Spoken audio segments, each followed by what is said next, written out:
Hey guys, wanna know how to log in to your ChatGPT Ghibli AI account? Well, in this video, I'm going to show you an easy step-by-step guide on how to do it. It's super simple, so let's get right into it. Now first up, open the Ghibli Art AI official website. Now, once you're there, on the top right corner, right here, you can see the sign in button. Click on it.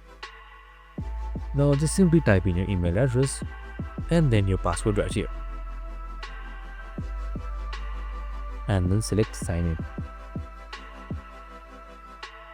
And once you've done that, it is done.